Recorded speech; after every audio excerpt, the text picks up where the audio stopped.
ya, kelas D, kelas E, kelas apa lagi ini? AB ya, Izin jawab, Prof. Kelas A, B, D, E. ABDE. Oh ya, yang F nggak ada, sudah kuliah ya. Jadi yang ABDE itu Jumat itu kelas apa? Untuk Jumat itu. Pokoknya hari ini ya, gabung jadi satu. Jadi mungkin besok ini saya nggak bisa ngasih kuliah, jadi hari ini kita teruskan untuk kuliah obat otonomik ya. Jadi masih obat-obat yang tergolong simpatomimetik. Jadi obat ini terutama mempengaruhi organ-organ yang diinervasi atau disarapi oleh ya, diinervasi oleh saraf simpatis ya. Jadi apakah itu jantung, apakah itu bronkus ya, uterus, saluran pencernaan, mata ya. Jadi ada organ-organ yang terdiri dari otot polos yang diinervasi oleh simpatis. Nah, ini yang mempengaruhi, terutama pengaruhnya itu sifatnya dia agonis. Jadi dia nanti sifatnya itu mirip dengan kerja simpatis kalau terangsang. Ya. Jadi kalau simpatis kemarin itu kalau terangsang dia akan melepaskan norepinefrin, ada juga simpatis yang melepaskan adrenalin, ada yang juga yang melepaskan cholinergic atau dopaminergic. Tapi simpatis yang paling banyak adalah yang melepaskan norepinefrin dan adrenalin. Jadi nanti mirip kerjanya dengan obat-obat yang neurotransmitter yang dilepaskan oleh simpatis. Apakah itu adrenalin atau noradrenalin atau yaitu terutama adrenalin dan noradrenalin. Ya. Jadi kemarin kan dia punya untuk tempat kerjanya kan dia punya reseptor ya, ada reseptor alfa 1, alfa 2, beta 1, beta 2 maupun beta 3. Tapi yang paling banyak itu yang dominan adalah alfa 1, alfa 2, beta 1 dan beta 2. Kemarin sudah kita bahas ya. Jadi kalau yang merangsang itu yang namanya agonis. Kalau yang menghambat namanya antagonis. Jadi obat-obat ini adalah obat yang merangsang reseptor ya, reseptor alfa maupun beta ya, yang merangsang reseptor alfa maupun beta. Kemarin sudah kita terangkan, kita ulangi aja. Jadi yang ini adalah obatnya yang kita bahas pertama adalah adrenalin. Nama lainnya adalah epinefrin ya. Jadi ini juga banyak khasiatnya, banyak efeknya karena dia bisa merangsang semua reseptor alfa maupun beta. Baik itu alfa 1, alfa 2, beta 1, beta 2 maupun beta 3. Jadi ini kelebihannya dia bisa merangsang beta 2 dibanding norepinefrin. Mirip namanya nor ya, norepinefrin. Kalau nor itu tidak merangsang beta 2. Kalau epinefrin atau adrenalin itu merangsang beta 2. Ya, jadi bedanya situ, bedanya adrenalin dan noradrenalin terletak pada reseptor beta 2. Nah, sekarang Anda tahu, kemarin kuliah kita itu beta 2 itu ada di otopolos apa saja. Ya. Masih ingat beta 2 kan banyak tempatnya ya. Banyak terutama dia di bronkus. Dia di bronkus.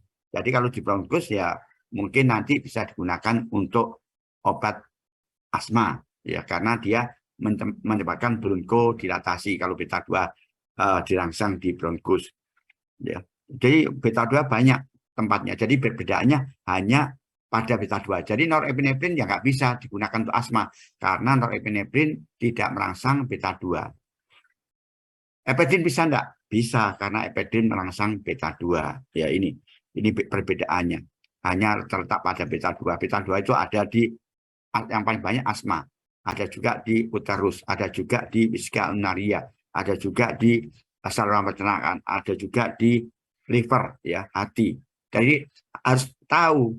Jadi nanti kalau dikasih obat beta 2, organ-organ ini yang dipengaruhi ya.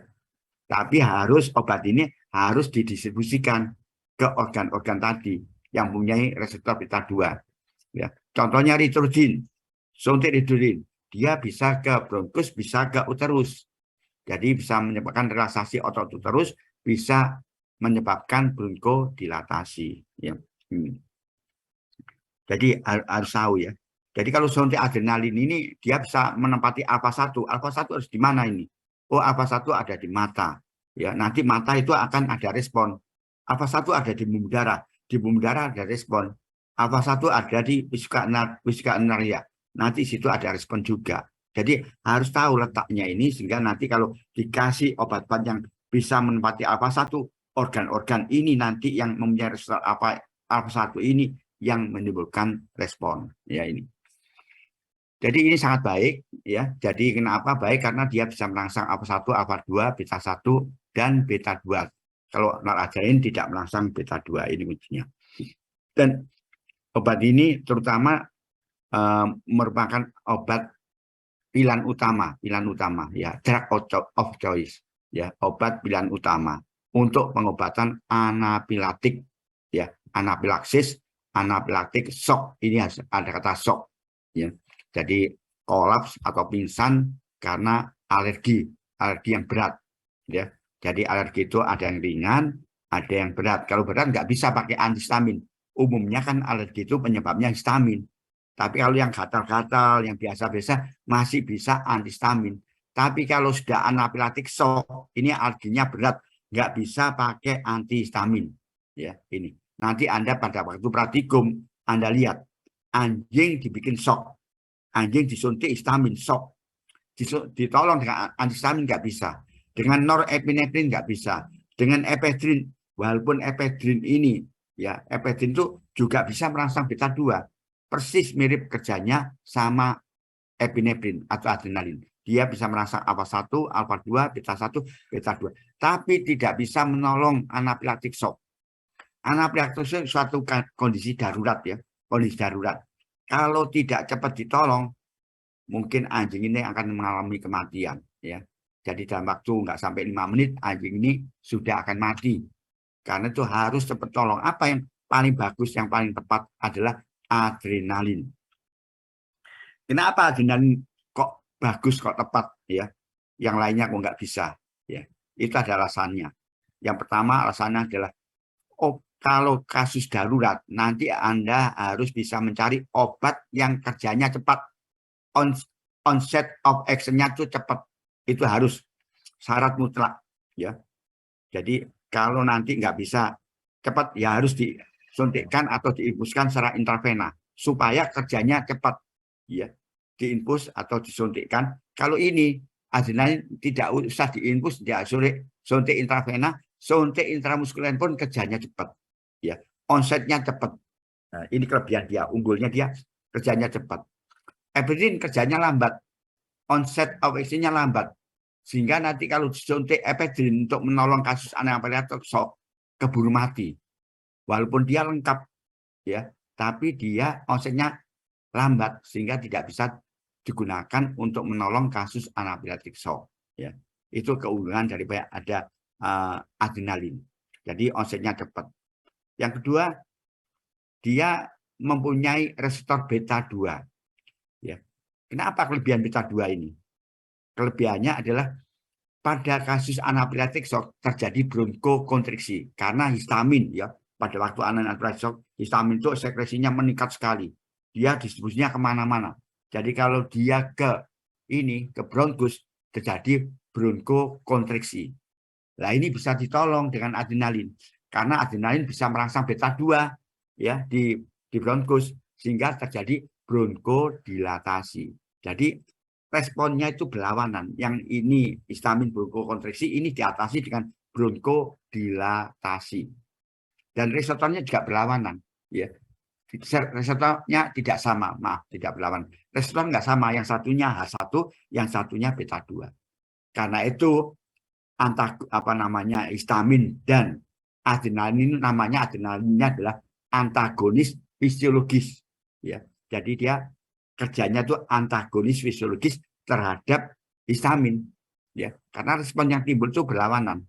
Jadi antagonis fisiologis ya. Jadi bisa dikatakan adrenalin itu antagonis fisiologis. Kalau noradrenalin kan tidak merangsang beta-2 sehingga tidak bisa digunakan untuk mengatasi bronkokonstriksi karena dia tidak merangsang beta-2. Ephedrine merangsang beta-2 tapi onsetnya lambat, keburu mati ya ini. Yang ketiga beta-2 itu ada pada tempat produksinya, tempat sekresinya, tempat lepasnya histamin itu di sel apa? Sama yang tahu? Histologi. Ayo dijawab. Siapa yang tahu? Histamin. Masa sakmin banyaknya nggak tahu ya. Ayo belajar ya. Masa ini ada 115 orang. Ayo, nggak apa-apa, belajar kendel gitu ya. Wes salah nggak apa-apa. Sel apa? Histamin, yang banyak histaminnya. Sel mast sel ya. Mast sel ya. Anda kan diajari di histologi. Oh ini mast sel itu seperti ini, nanti akan lepas histamin ya. Situ ada di mast sel itu ada beta 2-nya. Jadi kalau dirangsang sama adrenalin, mast sel histamin itu nggak akan lepas sehingga bisa mengurangi kondisi ini. Tapi kalau noradrenalin tidak bisa merangsang beta 2, tetap lepas ya, tetap terjadi shock ya. Ini itu kelebihannya ya. Jadi tapi epidrin lagi-lagi epidrin bisa, tapi onsetnya lambat sehingga nggak bisa digunakan untuk mengatasi anafilatik shock ya. Dan yang keempat ya, yang keempat ini cara pemberiannya itu mudah ya. Jadi harus ingat, adrenalin tidak bisa berikan oral. Oral kan mudah, tapi nggak bisa. Ada lagi parenteral yang mudah ya. Jadi bisa diberikan secara parenteral tapi mudah. Apa cara parenteral yang paling mudah? Parenteral itu apa? Siapa yang tahu? Cara parenteral, cara memberikan parenteral, Promeles dulu ya. Ini apa? Parenteral ini, yaitu dengan cara apa? Diberikan dengan cara apa kalau parenteral itu? Ayo ini masa 115 nggak ada si nyaut belas ini ya. Melalui pembuluh darah, Prof. Masa melalui darah. Parenteral, cara parenteral apa saja sih? Apa yang dimaksud cara parenteral ini? Cara pemberian cara parenteral ini yaitu diberikan secara habis kuliah, masa lupa ini ya, jangan memalukan ya. Cara pemberian obat tanpa melalui mulut, Prof. Nah iya, tanpa melalui itu dengan cara apa? Masuk ke pembuluh darah. Masuk pembuluh darah. Yo, dengan cara injeksi, disuntikkan. Parenteral itu disuntikkan. Kalau enteral itu bisa melalui mulut, bisa sublingual, bisa bukal, bisa rektal, itu yang enteral. Jadi enteral masuk ke saluran pencernakan ya, enteral melalui mulut ya, terutama melalui mulut. Kalau parenteral itu adalah injeksi, disuntikkan dengan cara apa? Intramuskuler. Kalau intramuskuler nggak masuk ke pembuluh darah, kecuali kalau intravena. Intravena itu masuk pembuluh darah, bisa intramuskuler, bisa intravena. Kalau sukutan ya nggak masuk pembuluh darah ya. Sukutan di bawah kulit ya. Intramuskuler itu muskulus di ototnya, harus tepat di ototnya tanpa mengenai pembuluh darah. Jadi kalau kena pembuluh darahnya nanti hematom, kalau kena sarafnya nanti neuritis atau kerusakan saraf ya. Jadi ada mungkin ada gangguan dari organ-organ karena sarafnya kena ya. Jadi harus bebas, karena itu ada diajari anatomi di mana letaknya kalau kita nyuntik anjing ini yang intramuskulus ini, intramuskuler ini yang paling tepat. Di mana kalau nyuntik sapi itu beda-beda. Gimana kalau nyuntik sapi itu otot mana yang paling enak disuntik ini ya. Nanti kalau anjing beda. Kalau red, gimana kalau kita menyuntik intramuskuler yang paling tepat? Itu beda juga. Dicari muskulusnya, dicari ototnya. Sukutan, dicari kulit yang mudah disuntikkan. Kulit diangkat, disuntikkan. Mana yang paling mudah? Di anjing di bagian yang mana? Di sapi bagian yang mana? Ya, ya harusnya kemarin itu diajari ya. Ini Pak Promeles yang ngajari ya. Ya. Jadi yang paling mudah itu parenteral. Injeksi itu memang yang paling mudah, yang paling cepat itu adalah intramuskuler. Kalau intravena sulit ya. Yang paling cepat intramuskuler. Kalau sukutan itu agak lama ya. Lama. Jadi onsetnya lama ya. Jadi onsetnya lama. Kalau intramuskuler itu onsetnya cepat ya, paling cepat ya dibanding oral ya, tapi masih kalah dengan intravena. Tapi kalau intravena itu sulit dalam keadaan shock. Kita masukkan obat intravena itu sulit. Tapi yang paling mudah karena ini perlu waktu yang cepat. Ya paling mudah ya intramuskuler, di mana otot yang penting tidak kena pembuluh darah, tidak kena saraf langsung tancap ya itu yang penting situ.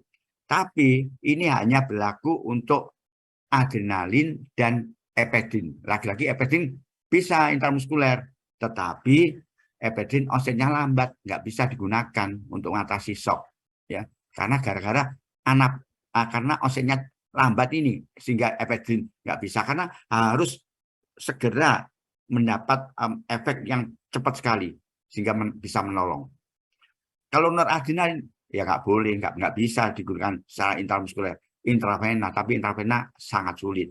Jadi noradrenalin itu tidak bisa diberikan intramuskuler karena nanti akan terjadi kerusakan jaringan tempat suntikan nukleus. Karena apa?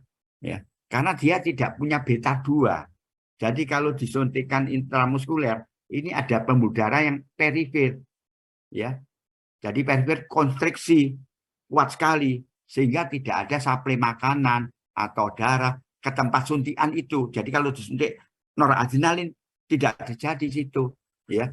Jadi nggak ada nutrisi atau darah yang ke situ, oksigen tidak ada sehingga terjadi kerusakan jaringan, bisa terjadi abses.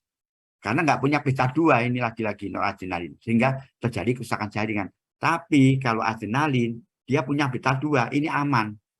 Suntik tetap ada nutrisinya, ada oksigennya, ada yang lainnya jadi aman ya. Itu kelebihan adrenalin dibanding noradrenalin atau epedrin untuk mengatasi kasus anafilatik shock. Ngerti nggak ini? Ini penting ya, saya tekankan karena nanti kalau Anda praktek harus siap-siap dengan adrenalin ini. Ngerti yang saya terangkan tadi? Ngerti enggak? Talita, kamu ngerti enggak Talita? Insya Allah ngerti, Prof. Ya, ngerti. Harus ya. Ngerti ya. Harus ini.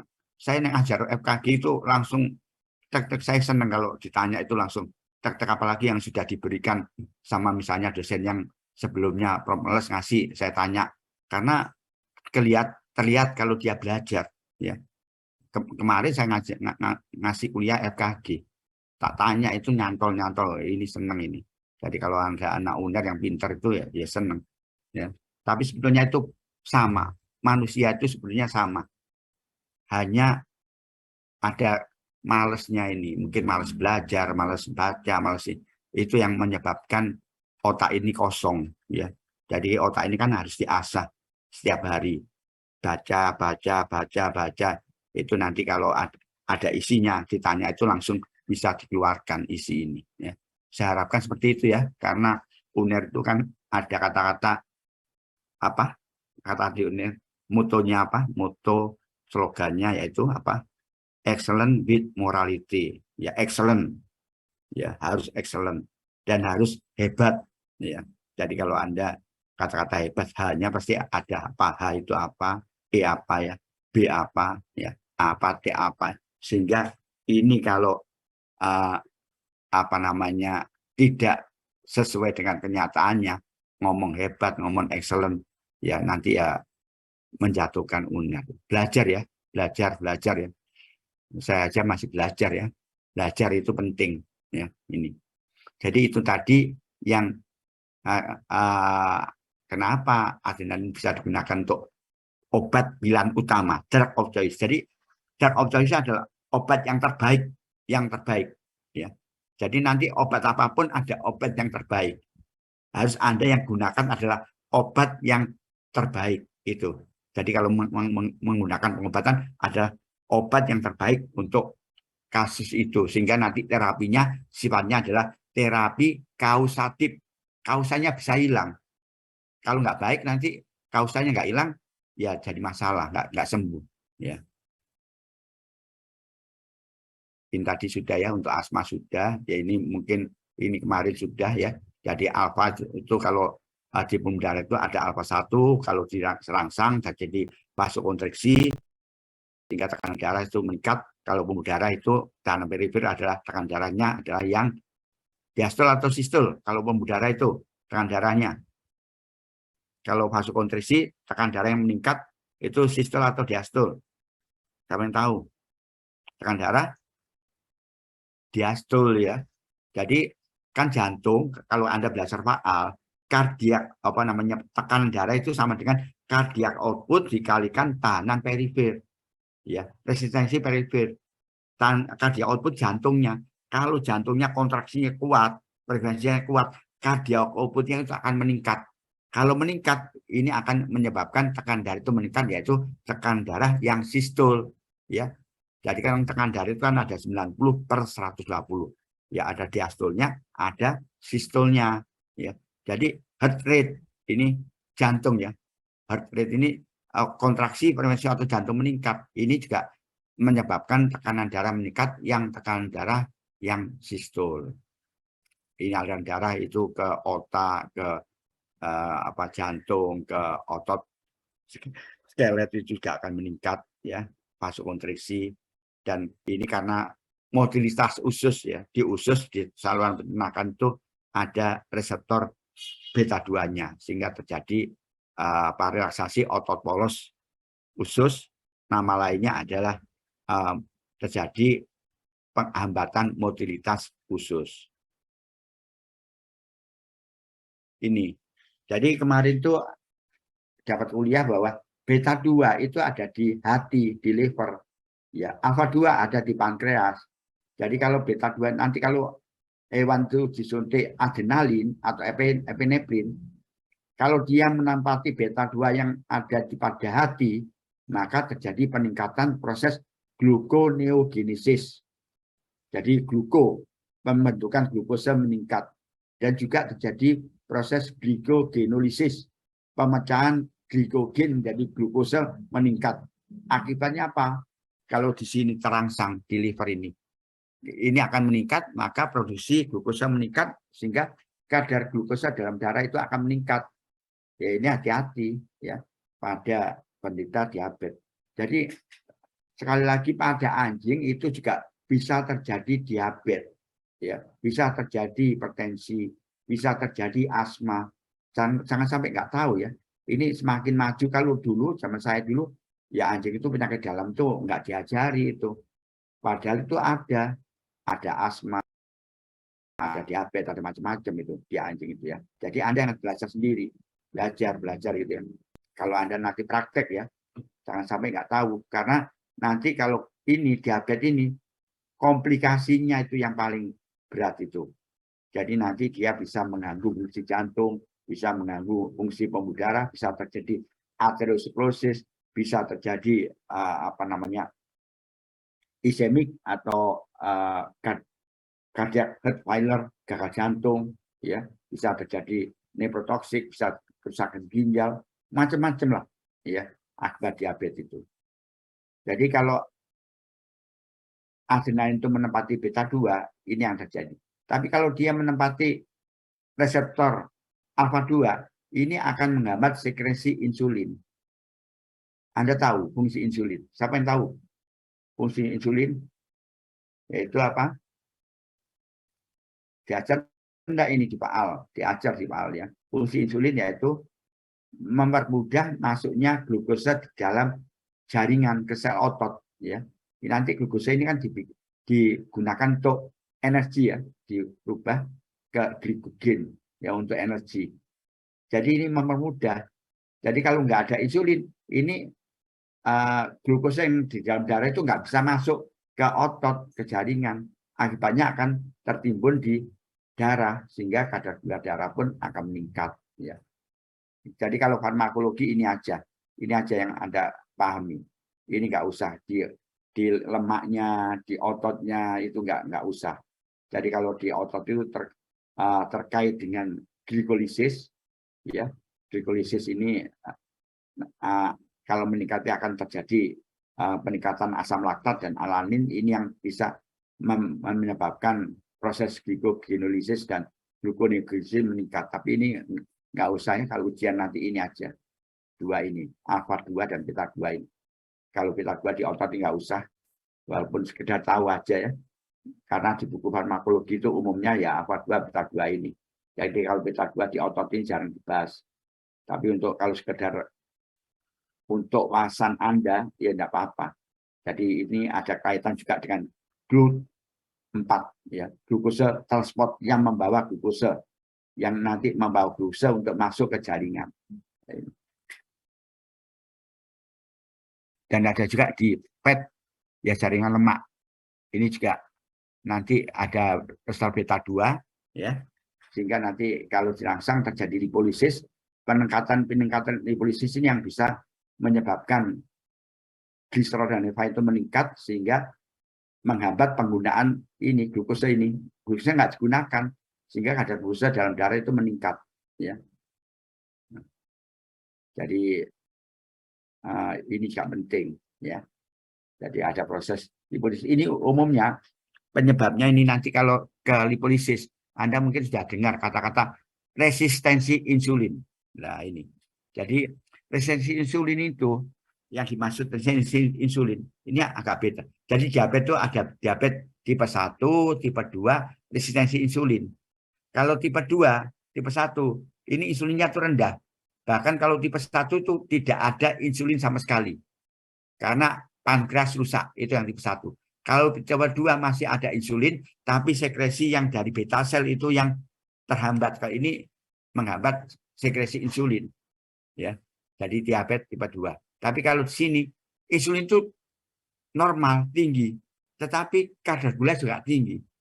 Ini yang jadi masalah. Jadi kalau ini kadar gula tinggi, insulinnya rendah. Kalau rendah, glukose itu nggak bisa masuk ke otot. Kalau ini tinggi, tapi glukose nggak bisa digunakan oleh otot, nggak bisa masuk ke otot. Karena apa? Banyak macam. Karena reseptor insulin itu, insulin tidak bisa menempati reseptor, tidak merangsang reseptornya. Ya banyak itu penyebabnya.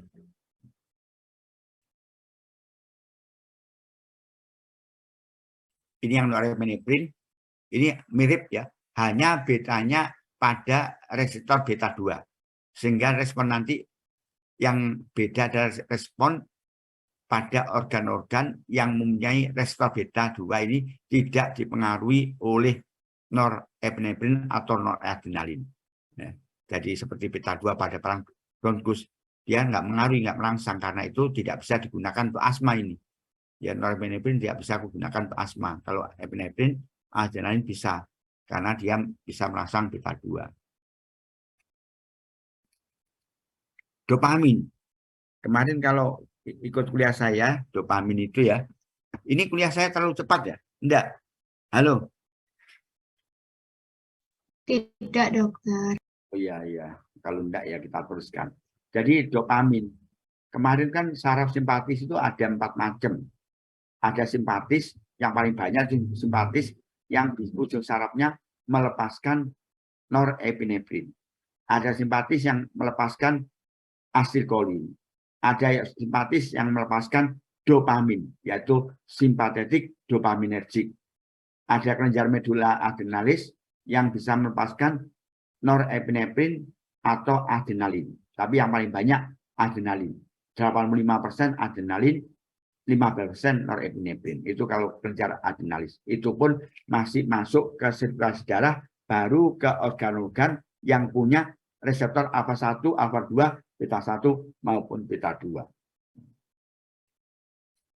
Untuk dopamin itu tergantung dosis yang diberikan. Ini dopamin ya. Ini contohnya itu dopasar. Ya. Jadi ini umumnya ini untuk pengobatan shock kardiogenik.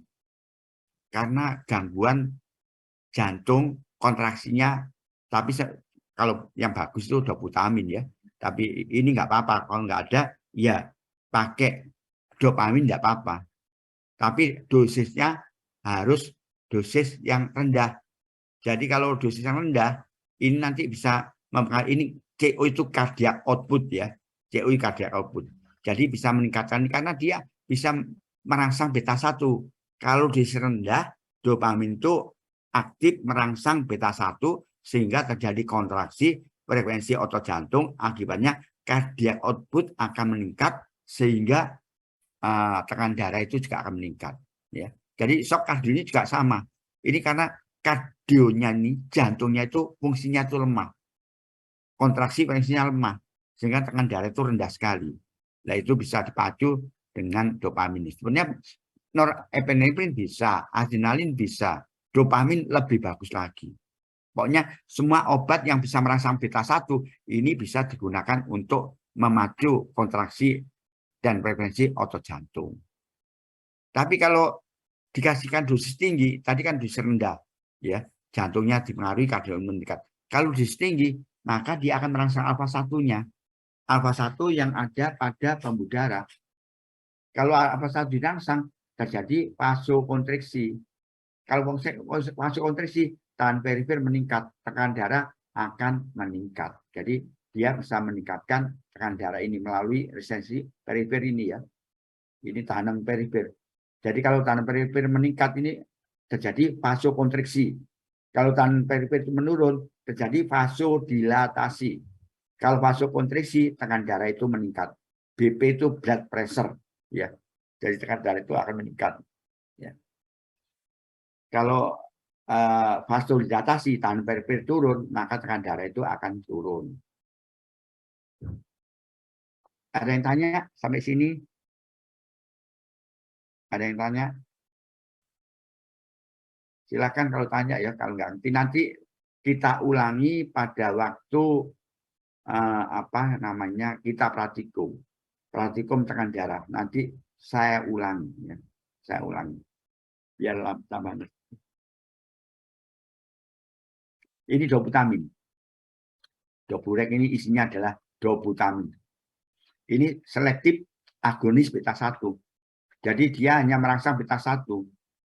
Jadi kerjanya lebih dominan pada jantung, walaupun kemarin, ya, beta 1 itu ada pada jantung dan juga ada pada justa glomerular.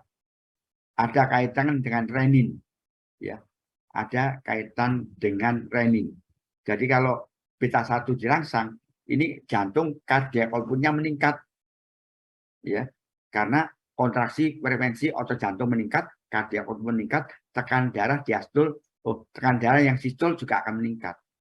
Beta 1 pada justa glomerular ini juga menyebabkan sekresi renin meningkat. Anda tahu renin itu fungsinya adalah merubah angiotensinogen menjadi angiotensin. Angiotensin ini sebenarnya ada 1 dan 2. Angiotensin 1 ada angiotensin 2.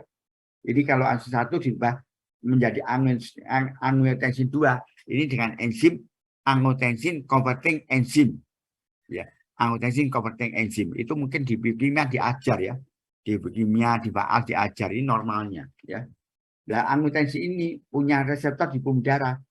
Jadi kalau dia menempati reseptor angiotensin, terjadi vasokonstriksi, tekanan darah itu meningkat, ya. Ini, tapi tekanan darah yang diastul. Jadi rangsangan beta 1 ini bisa meningkatkan tekanan darah, bisa melalui cardiac output, bisa melalui renin. Tetapi dobutamin ini distribusinya banyak pada jantung, kurang pada justa glomerular. Jadi efek utamanya adalah pada jantung, ya. Terutama dia bisa meningkatkan kontraksi frekuensi otot jantung, bisa meningkatkan cardiac output, sehingga bisa meningkatkan tekanan darah yang sifatnya adalah tekanan darah yang sistol pada jantung. Isoproterenol, ini contohnya, ya. Ini untuk asma, ya. Ini kalau anjing lain lagi nanti. Alatnya nggak seperti ini. Kalau anjing kan hidungnya besar, ya. Ini alatnya juga besar nanti kalau anjing, ya. Ini melalui inhalasi pemberiannya, ya. Inhalasi bisa, ya. Terutama inhalasi, ya, kalau obat-obat asma ini. Isoproterenol bisa merangsang beta 1 maupun beta 2. Dia bisa dikatakan non-selektif beta agonis. Karena dia bisa merangsang beta 1 maupun beta 2. Maka bisa disebut termasuk golongan non-selektif beta agonis. Bisa merangsang beta 1 maupun beta 2. Jadi efeknya di kemana? Efeknya ya bisa ke jantung, beta 1 ke jantung. Bisa ke juta glomerular. Tapi beta 2 dia ke bronkus, ya. Dia bisa digunakan untuk asma, ya, karena dia bisa menyebabkan bronkodilatasi bronkus.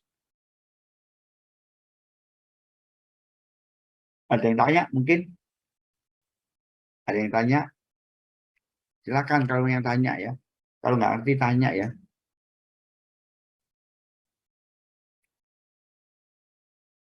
Ephedrine. Nah ini kita ngomong ephedrine. Saya katakan tadi, ephedrine itu mirip sekali dengan adrenalin. Dia merangsang beta 1, beta 2, beta 3. Merangsang alfa 1, alfa 2. Sehingga organ-organ yang dipengaruhi antara adrenalin dan ephedrine itu sama. Organ yang terjadi autopolis itu sama. Ya, karena dia bisa merangsang semua reseptor adrenergik. Ya. Semua reseptor adrenergik itu bisa dipengaruhi oleh adrenalin maupun ephedrine. Tapi ada bedanya. Bedanya di mana antara ephedrine sama adrenalin? Ya. Kalau adrenalin tadi tidak bisa diberikan secara oral, dia akan dirusak adrenalin itu. Kalau diberikan oral, dia mengalami metabolisme lintas pertama. Anda diajar nggak sama Pak Melsium metabolisme lintas pertama? Diajar?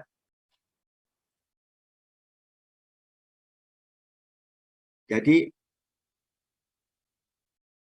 obat itu kalau dia mengalami metabolisme lintas pertama, maka obat ini akan dirusak oleh usus atau oleh liver. Usus itu bisa bagian lumennya, ya,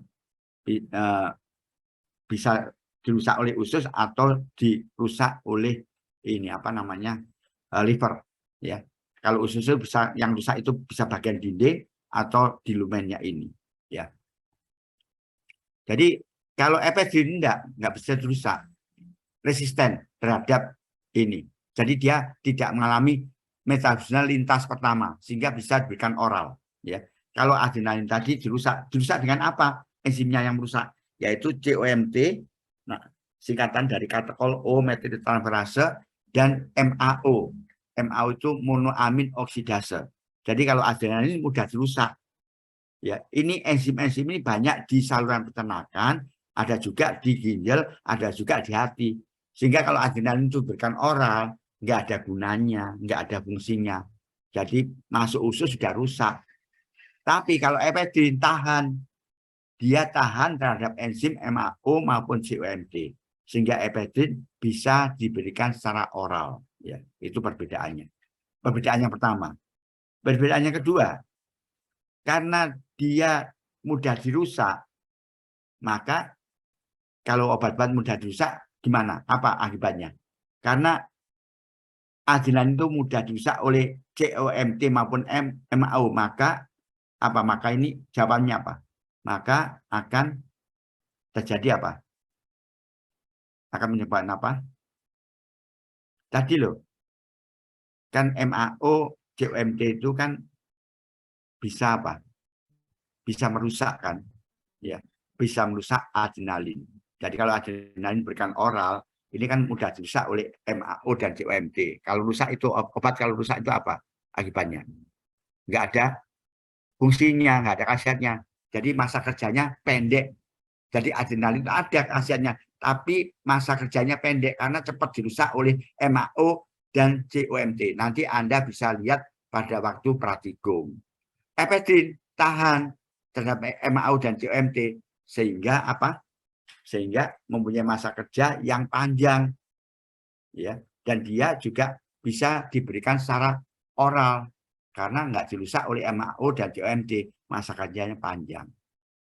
Terus perbedaan yang lain apa tadi yang sudah saya terangkan tadi antara adrenalin dan ephedrine, yaitu kalau adrenalin apa? Tadi loh, masa lupa rek. Yaitu adrenalin mempunyai apa? Mempunyai apa? Ayo mau sak menikah gak iso. Mempunyai apa? Mempunyai onset yang cepat, ya. Adrenalin itu mempunyai onset yang cepat. Ephedrine mempunyai onset yang lambat. Itu juga beda. Nanti Anda lihat pada waktu praktikum suntik ephedrine bagaimana onsetnya. Kalau pada waktu praktikum suntik dengan adrenalin bagaimana onsetnya. Ada bedanya atau tidak. Nanti Anda bisa lihat pada waktu praktikum. Yang satunya onsetnya itu cepat. Yang satunya onsetnya lambat, ya itu. Yang satunya masa kerjanya singkat, yang satunya masa kerjanya panjang, ya. Itu perbedaannya, ya. Sebetulnya ada perbedaan lain, yaitu adrenalin itu tidak mengalami takipilaksis, bukan anafilaksis ya, kata-kata takipilaksis, ya. Jadi adrenalin tidak terjadi tidak terjadi takipilaksis. Kalau epinefrin bisa terjadi takipilaksis. Apa yang dimaksud takipilaksis? Kalau adrenalin suntikan pertama meningkat, kedua masih meningkat, ketiga masih meningkat. Kalau dosisnya semakin meningkat, efeknya itu akan semakin meningkat, ya. Tapi kalau epinefrin enggak, dosis pertama meningkat, dosis kedua dikasihkan tambah turun, ketiga turun, keempat tidak ada efek sama sekali. Itu yang dinamakan efek takipilaksis. Kenapa? Ya, kenapa kok adrenalin tidak terjadi, epinefrin bisa terjadi takipilaksis? Kerjanya turun-turun bahkan hilang sekali. Karena apa? Anda harus ingat bahwa epinefrin itu di samping kerjanya itu direct langsung, tapi dia bisa tidak langsung melepaskan norepinefrin dari tempat penyimpanan. Jadi kalau diberikan pertama, epinefrinnya masih ada lepas, masih punya efek. Yang kedua, masih lepas sedikit sekali, masih ada efek kecil sekali. Yang ketiga, habis karena dia melepaskan ini dari tempat penyimpanan. Pertama masih banyak lepas. Yang kedua tinggal sedikit lepas. Ketiga kosong, nggak ada yang lepas, NI-nya kosong, sehingga nggak ada efek. Ya, itu yang dinamakan efek takipilaksis.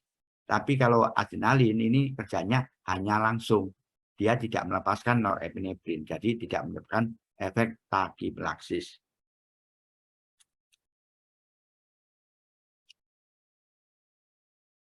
Ini tadi sudah kita bahas semua. Jadi ini karena dia merangsang beta 2, ini bisa digunakan untuk asma ya. Nah ini bedanya.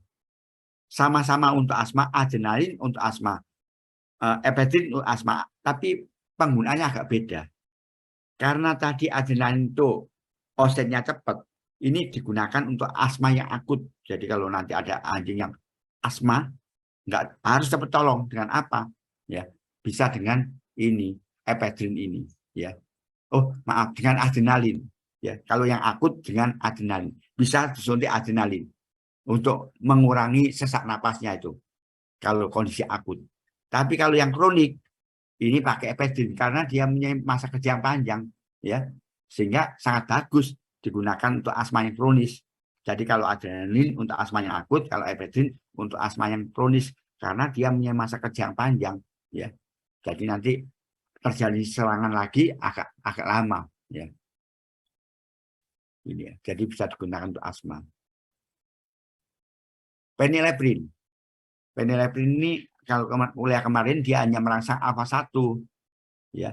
Kalau alfa 1 dirangsang di pembuluh darah akan terjadi apa? Alfa 1 dirangsang terjadi vasokonstriksi. Kondisi alfa 1 yang dirangsang vasokonstriksi ini bisa, ya, karena efeknya pada vasokonstriksi ini bisa digunakan sebagai dekongestan hidung buntu. Hidung buntu itu terjadi kongesti, terjadi pembuluh darah vasodilatasi. Supaya nanti penyebabnya hilang, kongestinya hilang, supaya hidung nggak buntu, maka kongestinya itu dihilangkan dengan kata dekongesti. Yang vasodilatasi dibikin vasokonstriksi dengan apa namanya phenylephrine ini, ya. Terjadi vasokonstriksi, hidung buntunya hilang. Ini seperti ini nasal dekonstan bisa disemprotkan di rongga hidung yang sesek, ya, karena sesek tadi, karena adanya kongesti ini, karena terjadi kongestinya hilang, maka hidung itu menjadi longgar fungsinya. Jadi dekongesti, ya. Tapi hati-hati untuk menggunakan phenylephrine ini, hati-hati pada penderita yang ada hipertensinya, ya. Jadi kalau Anda nanti mengobati itu harus dilihat faktor kondisi yang lain tuh, mungkin ada penyakit yang lain. Misalnya contohnya, kalau ada asma sama hipertensi, Anda ingin mengobati asma, Apa yang diberikan?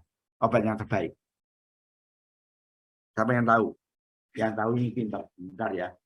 Aduh, capek.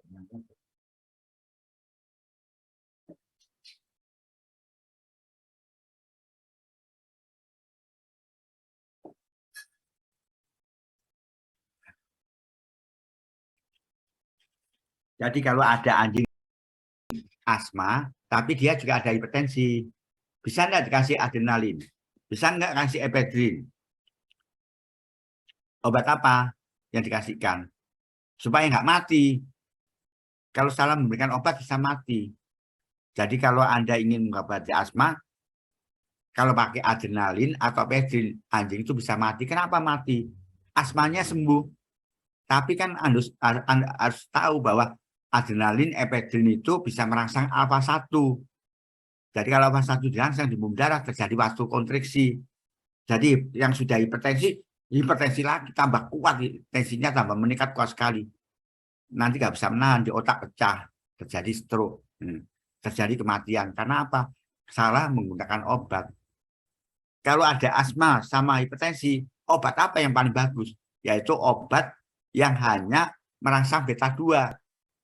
Sehingga nanti asmanya bisa pulih tapi tidak mengaruhi reseptor yang lain, tidak mengaruhi organ yang lain, hanya pada bronkus saja. Ya.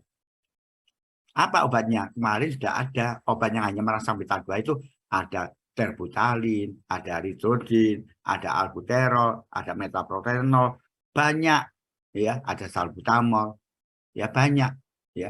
Itu yang aman karena dia hanya ke asmanya aja, tidak mengaruhi tensinya.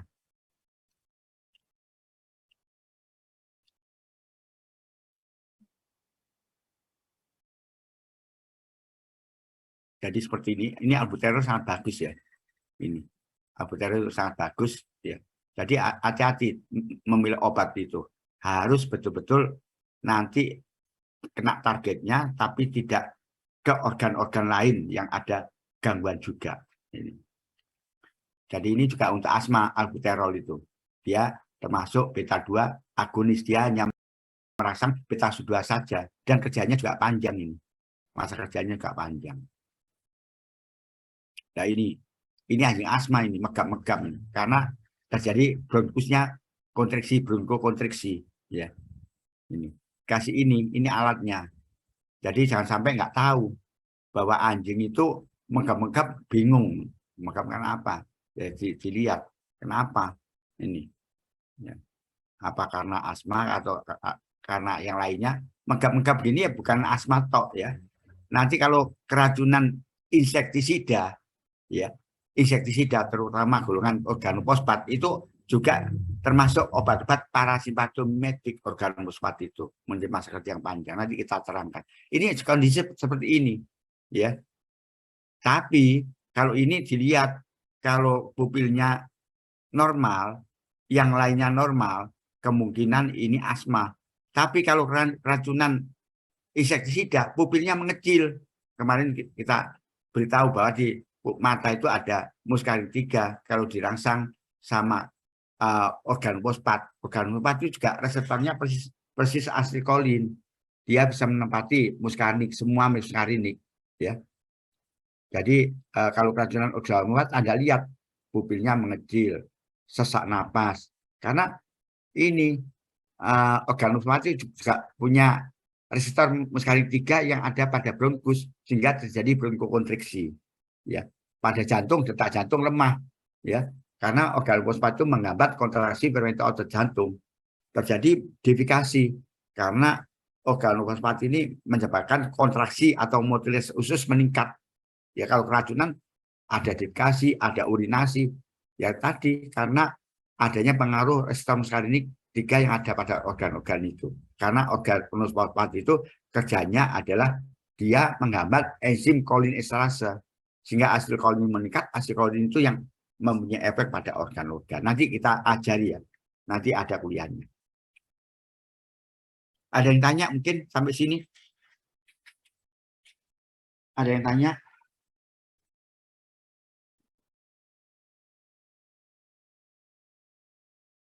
Silakan kalau mau tanya. Kalau nggak tanya kita teruskan. Ini klonidin. Kemarin kan sampai masih ingat klonidin ini kerjanya bagaimana, digunakan untuk obat apa? Ayo, siapa yang ingat? Untuk hipertensi, dok. Iya, untuk hipertensi. Gimana kerjanya klonidin? Siapa yang tahu? Klonidin yaitu untuk hipertensi, benar. Kerjanya dia merangsang apa? Reseptor alfa 2. Alfa 2 dirangsang. Kalau alfa 2 dirangsang, adenosine itu inaktif sehingga tidak terbentuk CPAMP. CPAMP nggak terbentuk, kalsium nggak bisa masuk. Kalau kalsium nggak bisa masuk, Na nggak bisa lepas. Kalau nggak bisa lepas Na-nya, tidak terjadi hipertensi, tapi terjadi apa? Hipotensi. Jadi bisa digunakan sebagai obat anti hipertensi. Ya, karena terjadi penurunan tekanan darah. Karena tadi Na-nya nggak bisa lepas. Aduh. Ya Allah. Ini dia merangsang alfa 2 yang ada pada ujung saraf. Ya. Jadi terutama dia kerjanya ke simpatis tapi yang di bagian atas di vasomotor center untuk hipertensi, ya, digunakan sebagai obat anti hipertensi. Ini ya. Jadi sama aja. Anjing itu juga tekanan darah itu juga bisa meningkat karena dia punya jantung dan pembuluh darah. Jangan sampai nggak tahu bahwa anjing itu kayak manusia, punya tekanan darah yang sistol dan diastol, ya, dan juga hampir sama, ya. Normalnya itu ya sekitar 90/120, hampir sama, ya. Ini anjing yang mengalami hipertensi.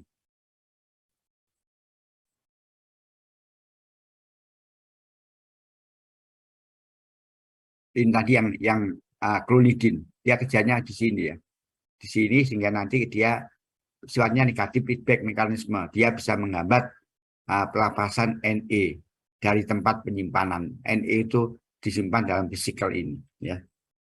Kalau Na nggak lepas, maka nggak ada yang menempel pada reseptor sehingga nggak ada efek yang terjadi pada pembuluh darah, sehingga pembuluh darah itu akan mengalami penurunan tekanan darah. Ya. Ini obat yang terbaru ini ada dexmedetomidine. Ini juga sama, tapi yang terbaru. Yang lama itu ada klonidin, ada metildopa, ada guanfacin, ada guanabens. Itu yang lama, ya. Ini yang terbaru, dexmedetomidine ini dia juga bisa merangsang alfa 2 ini sehingga pelepasan ini itu akan dihambat.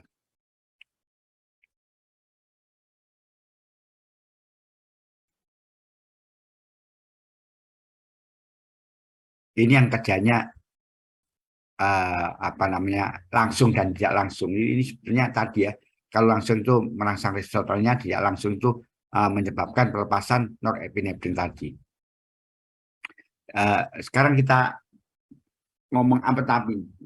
Amfetamin itu kerjanya tidak langsung. Dia kerjanya itu mempengaruhi pelepasan, ya. Dia melepaskan norepinefrin dari tempat penyimpanannya. Jadi dia melepaskan norepinefrin dari tempat penyimpanannya, ya, sehingga nanti efeknya itu ya mirip dengan efek norepinefrin karena dia melepaskan norepinefrin dari tempat penyimpanan, ya. Dan amfetamin ini bisa melewati saraf darah otak sehingga bisa mempengaruhi central nervous system, sehingga akibatnya apa? Akibatnya karena dia sifatnya merangsang CNS, maka kalau minum obat ini sulit tidur, nggak bisa tidur. Nggak bisa tidur dua malam pun tahan. Ini digunakan untuk doping. Ini kan ekstasi ya. Jadi kalau orang minum ini, ya minum ini, dia nggak tidur nggak apa-apa. Dan dia nggak makan kuat. Karena ini amfetamin ini digunakan, kalau dulu digunakan sebagai obat anti obesitas, anti kegemukan. Jadi kalau ada orang gemuk, minum amfetamin ini, minum ekstasi ini, kalau tapi ya dipegang ya, ditahan ini. Kalau dulu memang untuk anti obesitas, kalau sekarang nggak boleh karena banyak disalahgunakan oleh pemakainya itu. Jadi karena apa? Kalau disalahgunakan? Karena dia punya efek euforia. Jadi kalau minum obat ini nggak ada sedihnya. Jadi kalau Ya nanti jangan ya. Kalau Anda sedih terus cari ekstasi nih, ya bisa dihukum nanti ya. Jadi dia bersifat euforia. Jadi menghilangkan rasa sedih nggak ada. Jadi seneng aja. Ya, yang dan dia juga bisa menekan pusat nafsu makan yang ada pada hipotalamus. Jadi kalau pusat nafsu makan ditekan, ya nggak makan. Jadi orang minum ekstasi ini nggak makan sehari 2 hari pun tahan. Karena itu badannya kurus-kurus, ya. Karena obat ini bisa menekan pusat nafsu makan yang ada di otak, ya ini. Jadi kalau dia bisa merangsang sunat pusat, maka dia bisa bersifat insomnia, sulit tidur. Jadi kalau minum obat ini akan terjadi kesulitan tidur. Karena itu obat ini bisa digunakan untuk pengobatan narkolepsi. Orang yang gampang tidur, ya. Seperti saya sudah ngantuk ini. Ngantuk bukan karena narkolepsi, karena capek ya. Ngantuk karena capek, ya bukan karena. Jadi kalau ini penyakit, duduk dimanapun bisa tidur, ya tidur pula sekali. Karena itu perlu obatnya bisa amfetamin ini. Tapi sekarang sangat sulit mendapatkan amfetamin ini karena dia termasuk pil ekstasi. Ya. Sampingnya tadi takikardi, insomnia, hipertensi, tremor. Tapi ini obat ini juga bisa digunakan untuk meningkatkan kepercayaan diri. Jadi percaya diri, PD itu. Jadi kalau minum obat ini bisa percaya. Karena itu obat ini salah gunakan banyak ya. Pelawak atau aktris yang ketangkap membawa bahan ini, amfetamin ini. Karena kalau minum ini nggak ada sedihnya, ketawa terus nggak capek, kuat. Rasa lelah nggak ada, kuat. Ya, rasa lelah nggak ada. Ya, makannya itu nggak makan pun kuat, yaitu.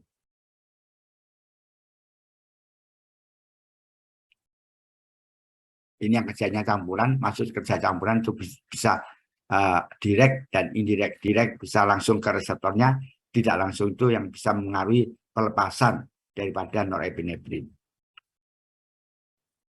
Ini epedrin tadi yang kita terangkan, sudah kita terangkan ya. Ini dari tanaman nih, tanamannya epedra. Ya, epedrin itu diisolasi dari tanaman epedra. Ya, ini tadi sudah kita terangkan semuanya, ya nggak masalah. Ini pseudoephedrine juga mirip dengan ephedrine, mirip sekali. Tapi efek sampingnya itu lebih ringan daripada ephedrine. Sekarang kita bicara yang antagonis, yang menghambat reseptor alfa maupun beta. Nah.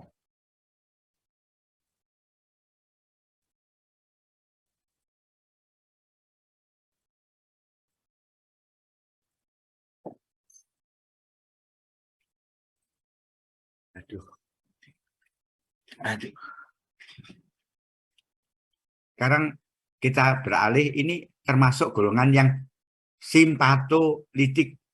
Nama lainnya adrenergic antagonis atau ada juga adrenergic agonis ya, atau adrenergic drug. Adrenergic drug. Tapi paling banyak buku itu mengatakan simpatolitik ya. Kalau yang tadi simpatomimetik, kalau ini simpatolitik ya. Jadi litik itu yang menghambat, baik menghambat reseptor alfa maupun beta. Jadi kalau menghambat alfa ya dinamakan nama lainnya alpha blocker. Kalau menghambat beta nama lainnya beta blocker. Ya.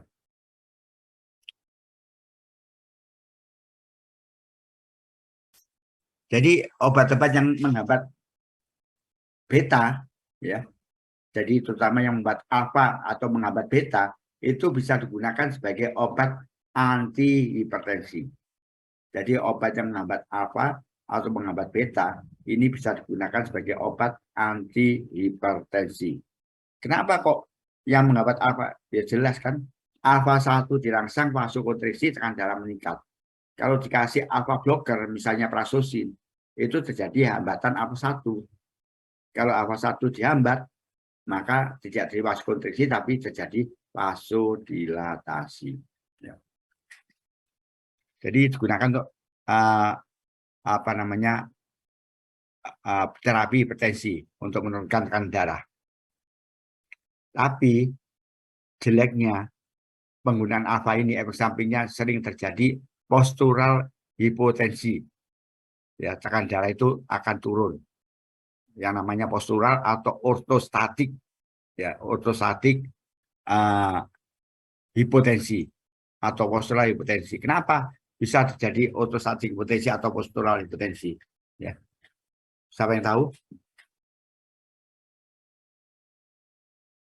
Karena alfa 1 itu di samping di arteri, dia juga ada di vena. Ya. Jadi kalau vena, ya, alfa 1 yang di vena itu nanti kalau apa namanya di ini kan ada macam postural hipotensi karena venodilatasi, ya, pembuluh darah venanya itu loh melebar, ya, pembuluh darahnya vena itu melebar ini. Jadi ada pelebaran pembuluh darah vena sehingga darah vena itu yang menuju ke jantung berkurang, akibatnya kardio itu akan turun sehingga tekanan darah itu akan turun, ya. Ini efek samping daripada obat-obat yang merangsang alfa 1, ya. Ini. Jadi alfa 1 ini terjadi karena ini tadi adanya pembuluh darah vena yang mengalami venodilatasi, ya, venodilatasi. Ini. Kalau refleks tachycardia ini adalah refleks, ya, terutama ini apa namanya tachycardia itu kalau tekanan darah turun, ini kan obat ini menurunkan tekanan darah. Kalau tekanan darah turun, otomatis tubuh itu akan mengadakan refleks tachycardia. Ya, refleks tachycardia ini karena apa? Karena tadi tekanan darah yang turun, maka tubuh berusaha mengadakan refleks tachycardia, meningkatkan kembali tekanan darah itu, menormalkan kembali. Nah, ini jeleknya di situ. Dia refleks tachycardia dan menyebabkan postural hipotensi. Ya, ini. Jadi kemungkinan karena blokernya itu, ya, juga bisa pada vena ini, ya. Jadi kalau alfa 1 di vena itu diblok, ya, nggak dirangsang, diblok, terjadi venodilatasi.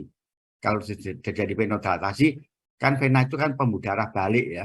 Jadi darah yang dari vena itu akan berkurang ke jantung. Kalau darah berkurang jantung, maka darah yang dipompa oleh jantung itu akan turun. Kadar output akan turun. Ya, kadar turun itu akan menyebabkan tekanan darah itu turun. Itu yang dinamakan postural hipotensi atau ortostatik hipotensi. Ya, ini. Karena di samping arteri dia kerjanya di vena, ya. Tapi dia juga menyebabkan refleks tachycardia juga ini, ya. Sudah saya terangkan tadi. Jadi umumnya obat-obat alpha blocker itu di samping digunakan untuk menurunkan tekanan darah, tapi dia juga bisa digunakan untuk memperlancar, ya, hilangnya urin. Jadi untuk mengeluarkan urin ini, terutama pada penderita benigna hiperplasia prostat, ya, pada tumor prostat, ya. Ini karena apa? Karena nanti ada penyempitan sphinkternya ini. Kan sphinkternya kemarin kan ada alfa 1. Jadi kalau dirangsang menyempit, ya, urin nggak bisa turun. Tapi kalau dihambat ini melebar, urin akan turun. Jadi bisa digunakan untuk mengurangi retensi urin. Jadi semua obat alfa 1 blocker ini bisa digunakan untuk mengurangi retensi urin karena dia bisa menyebabkan dilatasi atau relaksasi pada otot sphinkter, ya. Tapi tidak semua obat alpha blocker bisa digunakan. Hanya satu tok obat alpha blocker yang bisa digunakan untuk mengatasi retensi urin, ya, retensi urin pada penderita benigna prostasia hiperplasia, yaitu obatnya namanya tamsulosin, ya, tamsulosin. Yang lainnya nggak bisa, hanya tamsulosin aja yang bisa. Karena apa? Ternyata pada psikonoria ini alfa 1-nya agak beda, ya. Jadi ada alfa 1 subtype-nya ini, ya. Sehingga untuk blocker yang lain nggak bisa, hanya tamsulosin aja yang bisa. Ini bisa digunakan untuk peukromistoma. Itu peukromistoma adalah tumor pada kelenjar medula adrenalis. Ya, tahu Anda kalau terjadi tumor maka sekresi NEAE itu NE norepinefrin atau epinefrin itu kuat sekali, sehingga terjadi tensi yaitu yang meningkat kuat sekali. Ya, terjadi kenaikan tekanan darah yang meningkat kuat sekali, ya, karena adanya tumor pada kelenjar medula adrenalis. Ini efek sampingnya, ya. Jadi tadi efek sampingnya tadi, ya, terjadi ortostatik hipotensi atau postural hipotensi. Itu kan efek sampingnya gimana? Jadi kalau orang terlentang, ya, bangun, itu tensinya langsung turun, langsung jatuh, ya. Itu yang dinamakan postural hipotensi atau ortostatik hipotensi. Jadi kalau dia berbaring, ya, tidur, bangun, ya, langsung, ya, ini langsung diem, langsung jatuh, itu kemungkinan karena akibat ortostatik hipotensi atau postural hipotensi, di mana venanya itu mengalami pelebaran.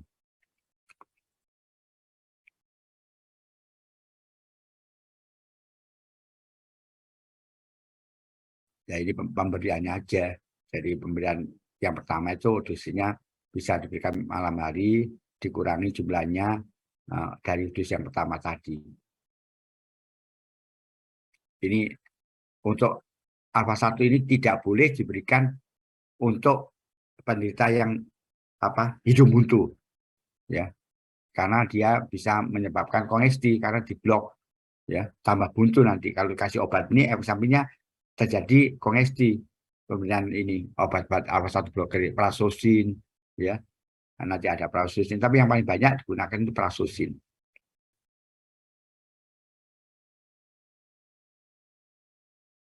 Ini ya obatnya, ya, ini ada alfuzosin, doxazosin, prazosin. Ini adalah alfa 1 blocker.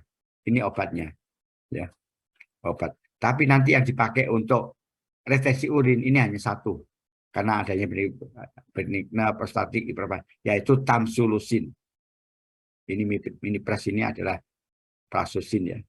Ini penggunaan seperti ini, ya, jelas, ya, digunakan terutama untuk anti hipertensi, ya, terutama untuk hipertensi, bukan untuk tadi benigna prostat hiperplasia, hiperplasia prostat, ya. Nggak bisa. Yang bisa untuk ini adalah tamsulosin. Ini tamsulosin sama aja dengan prazosin, tapi yang paling banyak digunakan prazosin untuk anti hipertensi itu.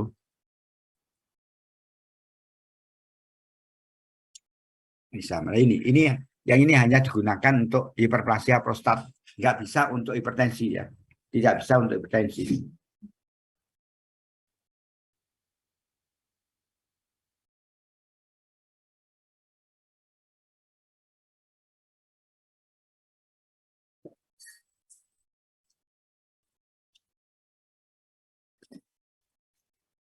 Jadi tamsulosin ini khusus untuk pengobatan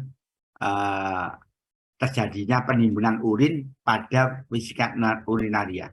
Jadi urin itu akan nggak bisa keluar, tertimbun dalam vesika urinaria. Ya, karena apa? Karena sphinkternya itu kontraksi, karena itu dibuka sama tamsulosin ini, karena dia mengeblok alfa 1 ini, ya, sehingga sphinkternya itu membuka, maka urin akan turun ke uretra, ya. Nah, ini yang bisa menghambat alfa 1, alfa 2. Kalau tadi yang menghambat hanya alfa 1 tok. Kalau ini yang bisa menghambat alfa 1 maupun alfa 2. Ya. Jadi ada pentolamin, ada penoxibenzamin. Ini sama-sama menghambat alfa 1, alfa 2, tapi ada perbedaan. Duration of action-nya itu beda. Yang satunya panjang, satunya nggak begitu panjang. Yang satunya itu sifatnya itu reversible, yang satunya irreversible. Ini sama-sama menghambat alfa 1, ya. Tapi sifat hambatannya itu dengan adrenalin atau epinefrin, itu sifat hambatannya adalah kompetitif inhibitor. Kalau ini yang kompetitif inhibitor. Kalau ini yang non-kompetitif inhibitor. Ini dibedakan apa? Mungkin di Promeles Anda sudah diajar. Apa bedanya kompetitif inhibitor dan non-kompetitif inhibitor? Siapa yang tahu? Gimana perbedaannya antara kompetitif inhibitor dan non-kompetitif inhibitor? Jadi kan kata-kata non-kompetitif, ya. Ini umumnya dia mempunyai masa kerja yang panjang karena sifat blokadenya, hambat-hambatnya adalah irreversible. Sehingga obat-obat yang non kompetitif ya itu sifat hambatan itu lama ya, yang non kompetitif ini ya, ini kompetitif, yang ini non kompetitif, yang ini yang non kompetitif, yang ini yang B ini adalah pentolamin yang menghambat ini secara kompetitif inhibitor dengan epinefrin. Kalau C ini adalah penoxibasamin yang bisa menghambat epinefrin secara non kompetitif ya. Dan kalau yang kompetitif ini akan normal kembali. Ya misalnya ini adalah obat kontrolnya. Ini yang disuntik dengan epinefrin dengan berbagai macam dosis yang ditingkatkan, dosis kumulatif yang ditingkatkan. Disuntik pertama misalnya, suntik pertama nggak ada efek.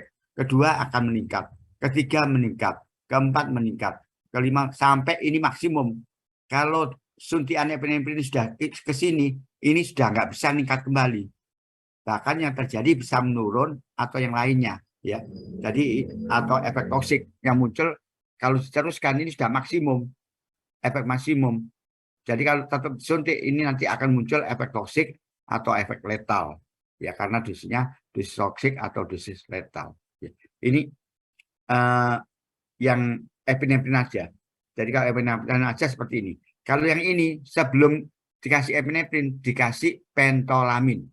Di sini disuntik pentolamin dulu. Pentolamin, kemudian epinefrin. Nggak ada efek. Kalau yang tadi dosis sekian sudah sekian. Ya, yang pentolamin. Kalau yang tanpa pentolamin ya. Jadi kalau yang tanpa pentolamin sama dosisnya ini sekian. Ya. Tapi kalau ini, masa Allah. Ini nggak ada efek. Nggak ada, dikasih dosis nggak ada efek. Ke sini ini sudah maksimum. Tapi kalau kasih pentolamin, epinefrin nggak ada efek. Ya, ini epinefrin sendiri. Kalau ini pentolamin dulu, baru dikasih epinefrin dengan berbagai macam dosis. Ya, ditingkatkan dosis. Jadi kalau tanpa pentolamin ini sudah maksimum. Tapi kalau disuntik pentolamin kasih di sini, ini tetap dihambat. Kalau tanpa pentolamin sekian. Tapi kalau dosisnya ditingkatkan sampai 3 kali dosis yang tanpa tadi, epinefrin dikasihkan terus, nanti efeknya akan sama, muncul ya. Jadi pentolamin, epinefrin dikasihkan dosisnya ditingkatkan sampai nanti ketemu sini karena sifatnya adalah kompetitif inhibitor. Jadi bisa digeser reseptor yang ditempati oleh epinefrin ini, reseptor yang ditempati oleh pentolamin ini bisa digeser oleh epinefrin, sehingga efek epinefrin itu akan normal kembali karena geser reseptornya, akan sama ya, ya ini. Jadi sifat hambatannya adalah irreversible, boleh kembali sama. Tapi kalau yang penoxibasamin, kali kasih penoxibasamin di sini disuntik epinefrin nggak ada efek. Ini sudah tinggi ya, pentolamin sudah tinggi, ini belum ada efek ya. Ini sudah maksimum, ini hanya sekian aja. Jadi nanti efeknya dihambat terus ini. Kalau ini tadi sampai normal, ini nggak bisa ke sini, nggak bisa. Karena sifat hambatannya adalah non kompetitif. Jadi sudah kuat sekali ikatan pada reseptornya, sehingga nggak bisa digeser. Sehingga efeknya hanya sekian, ya, sekian. Jadi kalau diteruskan, ya tetap aja segini aja. Ini sudah maksimum ini. Nanti yang muncul adalah mungkin dosis toksik atau keracunan atau nanti bisa terjadi kematian. Ada yang tanya mungkin? Ada yang tanya? Silakan. Ngerti enggak Anda ini? Tak jelaskan. Ngerti?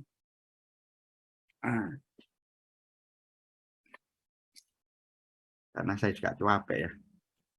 Capek sekali. Nerangkan ini sambil siut-siut. Aduh.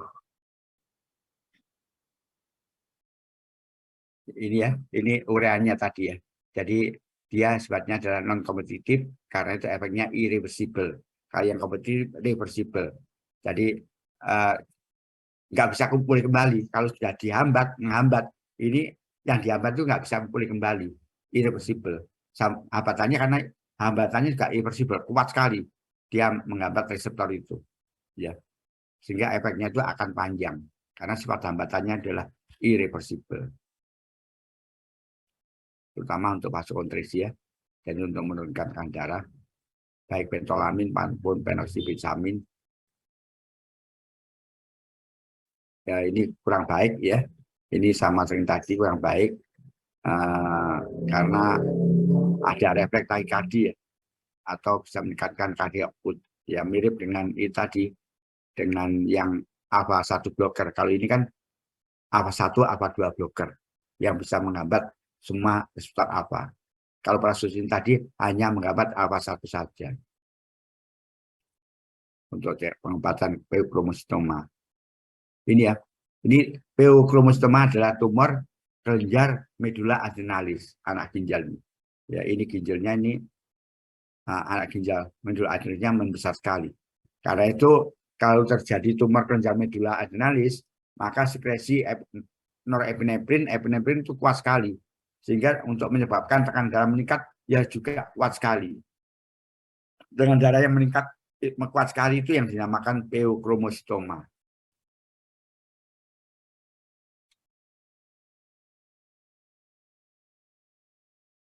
Di pentalamin ya, sama aja ya.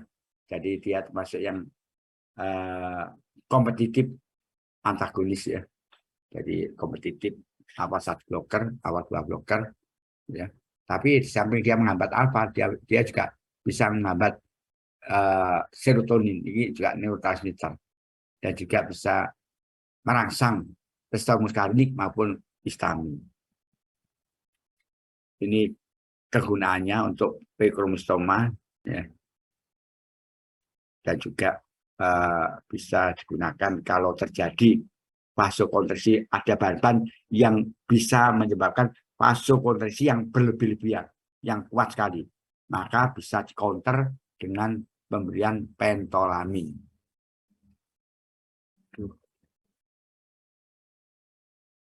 Sekarang kita bicarakan yang beta blocker ya. Jadi obat-obat ini termasuk obat simpatolitik. Simpatolitik yang khusus dia menghambat beta, tidak menghambat alfa.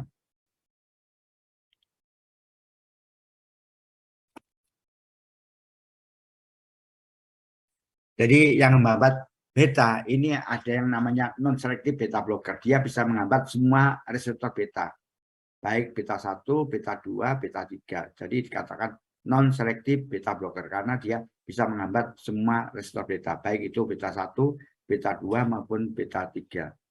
Ya. Jadi ini yang non-selective. Ya, bisa propanolol, timolol, nandolol. Ini belum dipasarkan. Yang bisa menghambat alfa beta itu belum dipasarkan. Ini yang menghambat beta 1 saja, ya, menghambat beta 1 saja.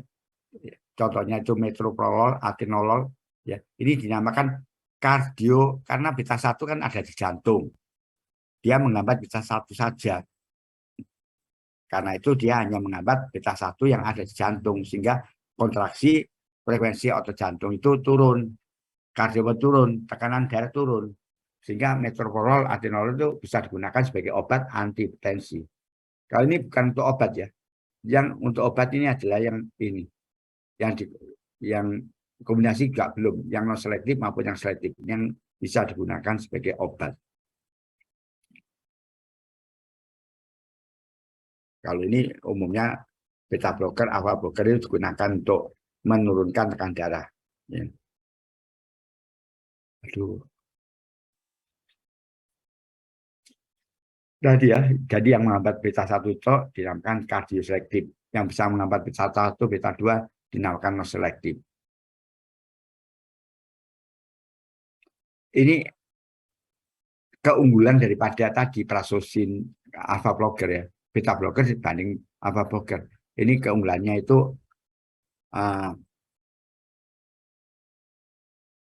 dia tidak menyebabkan tadi postural hipotensi ya. Jadi dia bisa menurunkan tekanan darah. Tadi kalau yang prazosin menurunkan tekanan darah, tapi dia juga bisa menyebabkan postural hipertensi atau ortostatik hipertensi. Kalau ini enggak, ya.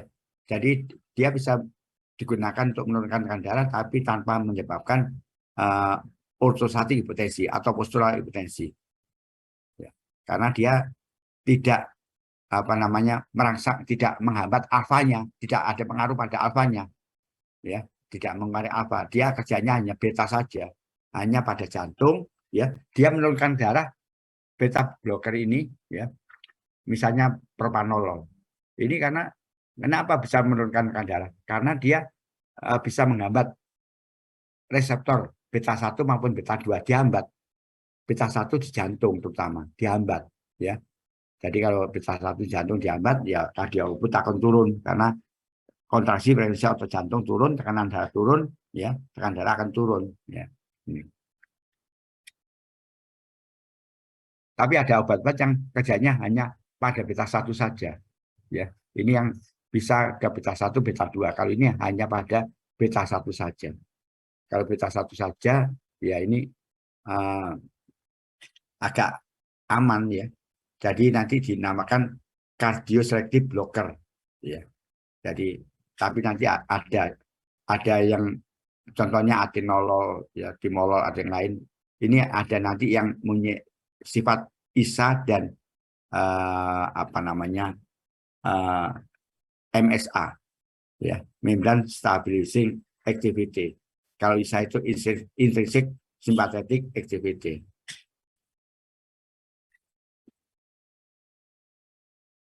Ini kita langsung aja ke obatnya. Ini digunakan untuk hipertensi sama aja, ya. Tapi pada umumnya obat-obat yang menghambat beta itu gunakan untuk hipertensi, kecuali yang timolol ini. Kalau timolol itu bisa digunakan untuk glaukoma. Ini tadi sama, ya, sudah anukan. Dari jantung itu ada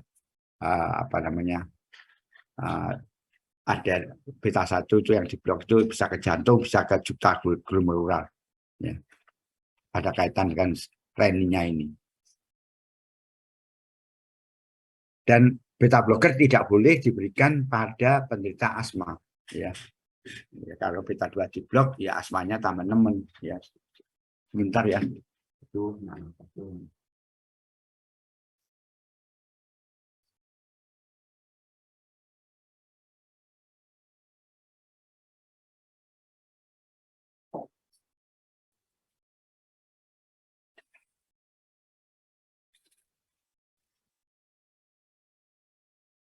ada yang tanya mungkin di sini yang nggak ngerti, silakan. Saya tak jawab karena menerangkan ini ya juga capek ini. Ada yang tanya?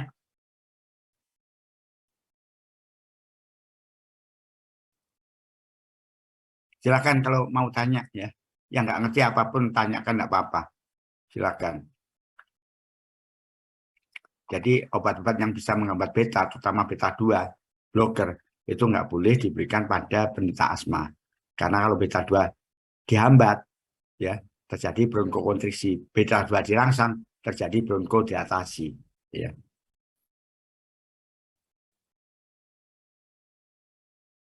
Ini di mata. Mata itu bisa digunakan untuk glaukoma. Karena beta 2 kalau dirangsang di mata, beta 2 kalau dihambat di mata, ini bisa menghambat produksi cairan bola mata, yaitu aqueous humor. Ya, cairan aqueous humor ini yang dihambat sehingga terjadi penurunan tekanan intraokuler. Karena itu bisa digunakan untuk glaukoma. Obat-obat yang menghambat beta. Tapi tidak semua obat yang menghambat beta 2 bisa digunakan untuk glaukoma. Hanya timolol aja yang bisa untuk glaukoma. Ini sama, ini terkait dengan beta 2 yang ada pada liver hati. Jadi kalau beta 2 dihambat, ya terjadi penurunan proses glikogenolisis dan gluconeogenesis, ya, produksi glukose turun sehingga terjadi hipoglikemia. Ini, ya, macam-macamnya. Ini yang hanya menghambat beta 1. Tadi kalau yang menghambat beta 1 dan beta 2 tadi kan propanolol, yang paling banyak itu propanolol, ya. Kalau ini hanya menghambat beta 1, ini obat-obatnya. Ya. Saya katakan tadi, walaupun dia menghambat beta 1, tapi dia punya efek ISA. ISA itu Intrinsic Sympathetic Activity. MSA, Membrane Stabilizing Activity. Ya. Jadi ada istilahnya. Ini kalau dia punya efek ini juga bagus. Jadi dia menghambat beta 1, tapi dia bersifat agonis ya. Seperti saraf simpatis, dia bisa merangsang saraf simpatis tapi tidak kuat, ya, tapi lumayan lah, ya. Jadi dia blocker, tapi dia juga bisa merangsang saraf simpatis, ya. Kelebihannya apa yang plus ini, ya. Jadi kalau tanpa ini bahaya, bahayanya bisa mati hewan ini. Kalau kasih atenuria hati-hati. Kalau asibutol aman, ya. Karena apa? Nanti kalau terjadi blocker pada jantung, kalau kuat sekali macet, kalau sudah macet, ya kemungkinan nggak bisa tolong. Tapi kalau ini bisa menolong, macet, tapi masih dia bisa efeknya ke intrinsic sympathetic activity. Dia mengaktifkan saraf simpatis, sehingga kalau macet ini bisa diatasi kalau yang ada plus ini. Kalau ini bahaya, kayak nggak ada sih. Ini bioavailabilitasnya ya. Bioavailabilitas itu adalah apa? Siapa yang tahu definisi bioavailabilitas? Yaitu apa? Nah itu jawab ya. Apa bioavailabilitas itu? Yaitu persentase obat yang bisa mencapai sirkulasi, jumlah obat ya dalam bentuk persen yang bisa mencapai sirkulasi darah. Jadi kalau ini obat-obat yang diberikan intravena itu bioavailabilitasnya ya 100%. Jadi kalau ini kan paling tinggi 90% nih. Ya bioavailabilitasnya itu yang paling tinggi ini. Ini sama ya. Ini sama, jadi banyak sekali beta 1 itu obat-obat beta 1 itu banyak sekali. Ini Anda bisa pelajari sendiri. Ini penelitian ya. Penelitian yang mirip kemarin, tapi ini membuktikan bahwa di sini propanol itu bisa menghambat beta. Ini membuktikan obat ini, membuktikan obat beta ini. Gimana cara membuktikan? Yang pertama ini ada tekanan darah, ada kontraksi frekuensi otot jantung. Jadi kalau dikasih ke hewannya ini, jantungnya kontraksi. Jantung kontraksi karena pengaruh beta 1 ya. Dan ini alfa 1 dirangsang, maka terjadi vasokontraksi, tekan darah itu meningkat ya. Jadi ini kontraksinya meningkat, tekan darah meningkat. Kalau hanya dikasih epinefrin, karena ini efek beta 1, kalau ini ada efek alfa 1 ya. Jadi kalau di jantung itu beta 1-nya, kalau di darah itu alfa 1-nya. Sekarang dikasih propanolol yang bisa menghambat beta 1 maupun beta 2 disuntikkan. Baru disuntik epinefrin ya. Epinefrin. Apa yang terjadi? Ya. Jadi kalau besar jantung kan beta 1. Ini menghambat beta 1. Epinefrin merangsang beta 1, terjadi efek ini. Jadi efek ini. Nah, kalau kasih propanolol ini beta 1-nya dihambat. Kalau beta 1 dihambat maka tidak terjadi ini, maka lurus saja. Ini karena propanolol bisa menghambat epinefrin ini dalam meningkatkan kontraksi frekuensi otot jantung. Kali ini tekan darah. Ini ada kaitan dengan alfa 1. Ya. Jadi kalau sudah epinefrin, ya pasti dia mendapati alfa 1, tekan darah itu akan naik. Tapi kalau di sini, ya, ini ada alfa 1-nya. Dikasih propanolol, ya. Kasih propanolol. Ini beta 1 dihambat. Ini dihambat nggak ada efeknya. Ini tidak terjadi efek. Karena ada alfa 1-nya sudah diblok sama propanolol. Sehingga kalau kasih epinefrin tidak ada efeknya. Propanolol, epinefrin nggak ada efeknya. Karena sudah dia blok, ya beta 1-nya diblok oleh propanolol ini. Tapi di sini, ini propanolol nggak ada efeknya. Karena ini efek ini adalah alfa 1. Jadi kalau kasih propanolol, ini nggak ada gunanya, ya, karena beta satunya nggak ada. Jadi kalau kasih propranolol dikasih apa namanya obat-obat antihipertensi ya tetap naik, ya. Jadi kasih propranolol, kasih epinefrin, ya. Kasih propranolol, kasih epinefrin. Epinefrin kan merangsang alfa 1 beta 1. Nah, ini beta 1-nya sudah dihambat, beta 2 sudah dihambat propranolol. Sehingga epinefrin tetap bekerja. Ya, karena propranolol tidak menghambat alfa, maka dia akan menempati alfa, terutama alfa 1. Maka tekanan darah itu tetap naik, ya. Karena propranolol hanya menghambat beta saja, tidak menghambat alfa. Sedangkan epinefrin bisa menghambat, bisa merangsang alfa maupun beta. Beta bisa dihambat sini propranolol karena ini nggak ada efeknya. Ini efek ini karena rangsangan pada reseptor beta. Jadi kalau ini sudah dihambat propranolol, kasih epinefrin sudah nggak bisa bekerja pada beta 1 sehingga nggak ada efek. Tapi kerjanya hanya pada alfa 1, tekanan darah itu meningkat. Karena propranolol ya hanya menghambat beta, tidak menghambat alfa. Gitu. Ada yang tanya mungkin? Silakan kalau mau yang tanya. Ini jelas nggak? Kuliah saya ini. Mungkin ngomong saya itu nggak begitu jelas karena capek ini. Terlalu cepat ya ngomong saya. Halo? Tidak, dokter. Apa? Terlalu cepat? Tidak, Prof. Iya, tidak. Kalau terlalu cepat ngomong ya. Karena capeknya ini. Ini obat-obatnya ya. Obat beta blocker. Ini contoh-contoh. Contoh. Ini yang satu-satunya beta blocker yang bisa digunakan untuk glaukoma. Jadi pada anjing ini juga terjadi glaukoma. Ya. Bahkan ini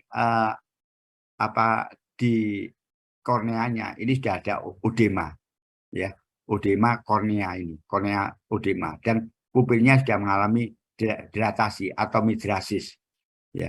Ini obatnya adalah timolol. Tapi nanti ada juga selain untuk beta timolol ini bisa dikasih pilokarbin, ya. Pilokarbin ini yang bisa mengeluarkan cairannya ini loh. Sama karena pilokarbin itu bisa menyebabkan kontraksi. Tapi kalau pilokarbin itu efeknya ke muskarinik, reseptornya itu muskarinik. Muskarinik 3 di otot silaris. Kalau itu dirangsang, silasnya kontraksi, karena selnya membuka, maka cairan ini akan keluar. Sehingga udema pada bola mata, pada kornea nggak ada, sehingga tekanan intraokulernya turun, glaukoma sembuh. Jadi bisa digunakan obat beta blocker. Kalau ini nanti timolol itu adalah menghambat produksi cairan aqueous humor. Jadi cairan yang ini yang dihambat pembentukannya kalau timolol ini. Jadi agak beda ya. Yang satunya kalau ini adalah simpatolitik, kalau obat yang lain itu bisa menggunakan parasimpatomimetik, ya, contohnya pilokarbin. Dari semuanya yang lainnya itu bisa digunakan untuk hipertensi ya. Hipertensi, aritmia, ya, angina, miokardial infark. Ada yang tanya untuk obat simpatolitik, simpatomimetik ini, kalau nggak ada yang tanya kita tuliskan, kita obat yang lain yaitu yang ke obat-obat yang dipengaruhi oleh saraf parasimpatis, ya. Kalau yang dipengaruhi, ya, yang nanti ada kaitan dengan rangsangan reseptor muskarinik itu namanya parasimpatomimetik. Kalau terkait dengan hambatan obat-obat itu bisa menghambat reseptor muskarinik itu namanya parasimpatolitik, ya. Ini bagaimana terbentuknya asilkolin. Jadi asilkolin itu dibentuk dari kolin, asilkolin dibentuk dari kolin, ya. Kolin ini yang di luar ini bisa masuk dengan bantuan Na, ya. Dengan ini ada klorid transportir, klorid klor masuk, Na masuk. Na ini yang bisa mempengaruhi ini Na ini yang bisa mengaruhi kolin itu untuk masuk. Jadi nanti kalau Na masuk, ya, kok jadi nanti ini kolin ini juga akan masuk, ya. kolin ini masuk, kolin ini akan berkaitan dengan asetil-CoA dengan bantuan enzim kolin asetil transferase akan terbentuk asetilkolin. Asetilkolin ini akan disimpan dalam vesikel, siap untuk dilepaskan. Jadi kalau dia lepas, ini bisa berikatan dengan reseptor, sehingga reseptor yang ada pada organ-organ otot polos, apakah itu jantung, apakah itu bronkus, apakah itu vesika urinaria, apakah itu usus, ya, itu ada reseptor dari asetilkolin, yaitu reseptornya adalah muskarinik. Ada muskarinik 2, ada muskarinik 3, ya. Sehingga ini organ-organ otopolos ini kalau muskariniknya ditempati asetilkolin maka akan timbul respon. Dan asetilkolin ini akan mengalami metabolisme, akan dihidrolisis oleh enzim kolin esterase menjadi kolin dan astik acid asam astat. Nah, nanti kalau ini sudah pecah, ini akan disimpan kembali untuk produksi asetilkolin lagi. Ini. Jadi obat-obat parasimpatomimetik ini kerjanya bisa langsung merangsang reseptor yang ada di sini. Baik muskarinik 2, kalau muskarinik 2 itu ada pada jantung, muskarinik 3 itu ada pada organ-organ yang terdiri dari otot polos. Ya. Dan juga asetilkolin ini parasimpatomimetik itu ada kerjanya juga ada yang menghambat ACE ini. Jadi ada obat golongan kolin esterase inhibitor atau asetilkolin esterase inhibitor. Jadi obat-obat parasimpatomimetik ini bisa menghambat ini. Misalnya contohnya neostigmin, prostigmin, itu kerjanya menghambat ini. Kalau ini dihambat, ini kan fungsinya memecah ya. Asetilkolin jadi kolin asam astat. Kalau ini dihambat, maka tidak terjadi hidrolisis. Ini akan meningkat. Kalau ini meningkat, maka ini akan menempel pada reseptor sehingga akan timbul respon. Ya. Ini mungkin nggak bisa selesai ya, karena slide-nya banyak sekali. Nanti Anda bisa baca sendiri ya. Nah ini reseptornya. Jadi yang penting itu, ini gampang diingat ya. Hanya pada jantung itu M2. Yang lainnya itu M3. Apakah itu di pembuluh darah itu pada endotelnya ya, ada M3. Apakah itu di bronkus, apakah itu di jantung, apakah itu di vesika, itu kecuali jantung ya. Kalau jantung M2, yang lainnya itu M3. Ya, usus, vesika urinaria, bronkus itu adalah M3. Kalau jantung M2. Ya. Hanya pada jantung aja yang M2. Dan muskarinik reseptor kolinergik itu di samping muskarinik ada nikotinik. Nikotinik yang di saraf itu namanya nikotinik neuron, yang di otot itu yang namanya nikotinik muskularis ya. Ini kan saraf somatik itu juga bisa melepaskan asetilkolin ya. Kemarin kan ada di di saraf perifer kan ada saraf somatik sama saraf otonom. Otonom itu ada simpatis, ada parasimpatis ya. Nah, somatik itu yang asetilkolin yang bisa berikatan dengan nikotinik muskuler. Ya, atau yang ACE tadi juga bisa berikatan dengan ini, nikotinik muskularis ini, atau nikotik terutama ke nikotinik muskularis ini. Karena itu bisa digunakan untuk myasthenia gravis ya. Jadi obat-obat yang bisa merangsang nikotinik muskuler ini bisa digunakan untuk myasthenia gravis, termasuk autoimmune disease. Ini jamur ya, jamur yang mengandung muskarin, ya muskarin. Jadi muskarin itu ya termasuk golongan ini obat-obat parasimpatomimetik. Tapi ini racun, karena racun tidak digunakan sebagai obat. Jadi ini Amanita muscaria ini menghasilkan muskarin. Jadi kalau makan racun ini, muskarin ini akan berikatan dengan M2 yang di jantung.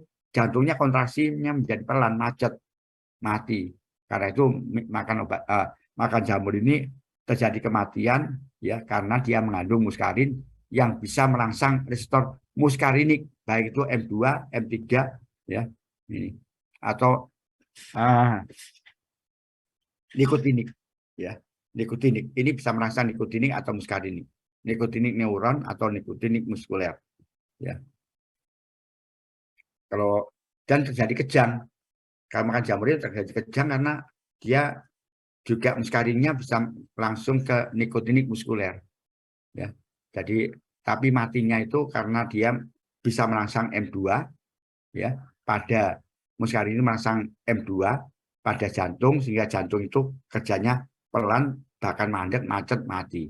Dan dia bisa merangsang M3 yang ada pada bronkus, terjadi bronkokonstriksi, sesak napas, ya mati. Jadi ini bisa menekan bronkokonstriksi, bisa menghambat kontraksi otot jantung, itu gantung reseptornya. Bisa defikasi, bisa mata itu miosis. Keracunan ini mata ini kalau dilihat miosis, ya, karena bahan ini bisa merangsang M3 pada otot sphincter pupil, ya, sehingga pupilnya mengecil, itu yang namanya miosis. Ini organ-organ, ini reseptornya ya, reseptornya. Jadi organ nih, mata itu otot, ini otot polosnya. Ini otot polosnya, ini organnya.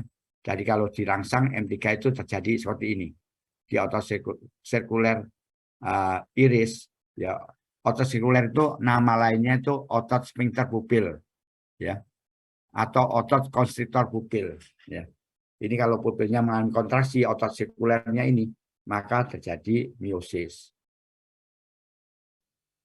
Nah, ini kalau ciliary body ini, jadi obat-obat yang merangsang apa namanya kalau ciliary otot siliaris, ya, masa otot siliaris ini bisa digunakan sebagai obat glaukoma seperti yang saya terangkan tadi.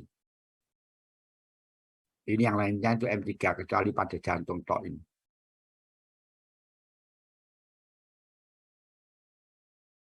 Ini sampai jam berapa ini? Halo? Aduh. Halo, sampai jam berapa? Ini kuliahnya sampai jam berapa?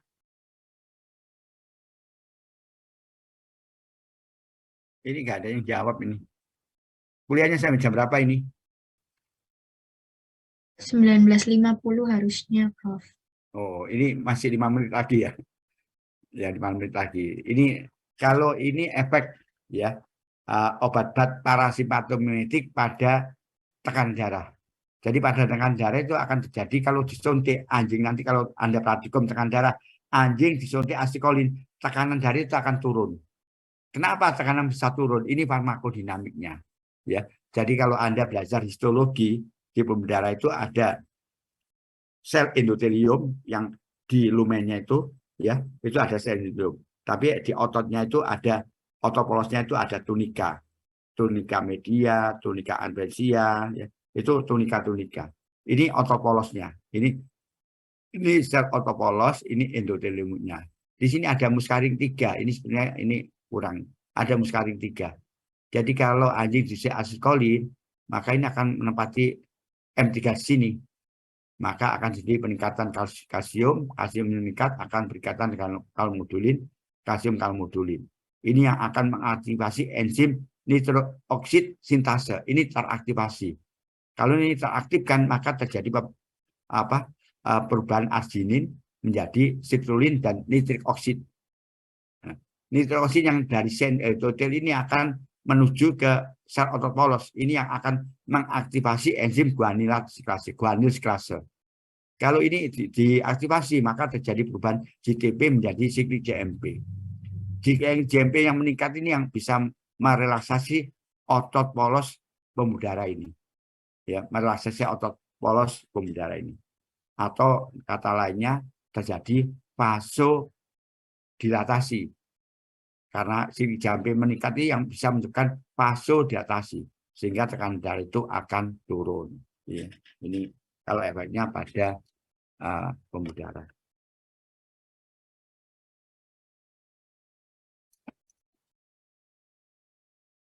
Ini pada mata tadi ya. Ini loh. Ini yang melingkar-melingkar ini, ada yang mengatakan sphincter muscle, otot sphincter, ada yang mengatakan otot konstriktor pupil, ada yang mengatakan tadi otot siliaris. Oh, maaf, otot sirkuler. Kok keliru? Otot sirkuler. Ini otot sirkuler, nama lainnya itu otot sphincter, nama lainnya otot konstriktor pupil. Ini ada M3-nya. Jadi kalau ditetesi pilokarbin misalnya, pilokarbin itu merangsang M3 ini. ya M3 ini. Kalau deteksi pilokarpin M3 dirangsang, maka ini akan memendek. Kalau memendek, pupil mengecil. Itu yang namanya meiosis. Tapi lawannya, kalau dideteksi atropin, mata deteksi atropin, ya. Atropin itu dari tanaman Atropa belladonna. Ini atropin dideteksi ke mata. Maka ini akan menghambat M3 sini. Kalau M3 muskanik 3 dihambat, dia tidak mengecil, tapi dia melebar. Dia menyebabkan kalau M3 dihambat, maka akan terjadi relaksasi dari otot sphincter ini melebar sehingga terjadi midriasis, mata mengalami midriasis.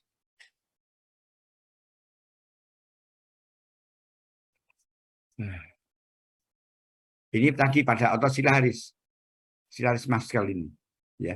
Jadi obat-obat yang bisa merangsang silaris, yang bisa merangsang M3 pada otot silaris ini bisa digunakan sebagai glaukoma.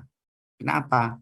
Jadi misalnya kalau pilokarpin merangsang M3 yang di sini, otot silaris ini akan mengecil. Kalau mengecil ini ada kanal slam, ya di sini ada kanal slam ini. Jadi kalau ini kontraksi, kanal slam itu akan membuka, sehingga cairan ini akan keluar, sehingga tekanan intraokuler akan turun, ya glaukoma akan sembuh. Itu dengan obat-obat golongan parasimpatomimetik, ya, yang bisa merangsang M3 sini, ya. Neostigmin bisa, prostigmin bisa, tapi kerjanya tidak langsung. Kalau yang ini pilokarpin itu kerjanya langsung. Ada yang tanya? Aduh capek ya, ini sudah jam 50.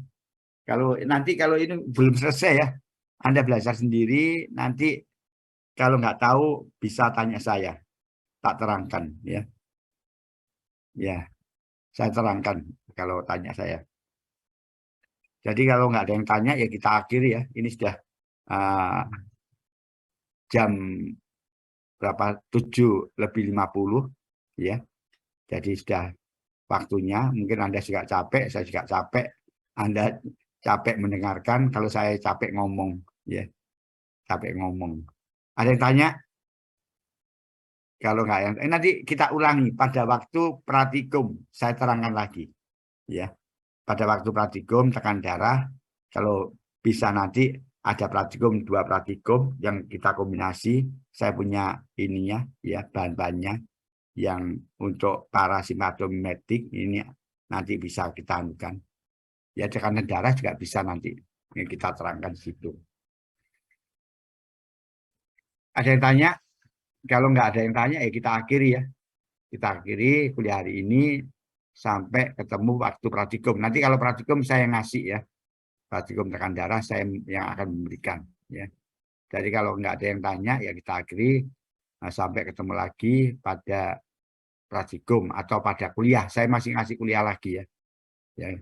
Wassalamualaikum warahmatullahi wabarakatuh. Ya gitu aja. Waalaikumsalam.